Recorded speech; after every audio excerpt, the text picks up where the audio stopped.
to my channel. This is Kim with Creative Crafticality, and today I will be journaling for the first week of June, and I've picked up these super cute cactus stickers at the Dollar Tree. They have googly eyes on them. I just thought they were so cute, so I wanted to do that for this week. I have these 3 washi tapes that I might use. Just the stripe. This is like a little, I don't know what, just a little print there, and then this one that says beautiful on it. I have my Mambi sticker pads here, and this Create 365 sticker that has like the boxes and checklists and everything. So let me get this stuff cleared off and we will get started.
So here's my final spread. I think it is so super cute. I am really in love with these stickers with the googly eyes.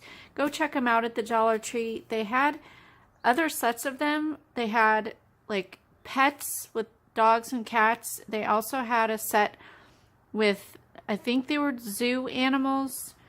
So they were just adorable, and they all had the little googly eyes on them. So if you like this video, give me a thumbs up, leave me a comment, and subscribe, and I'll see you again next time. This is Kim with Creative Crafticality. Bye. God bless.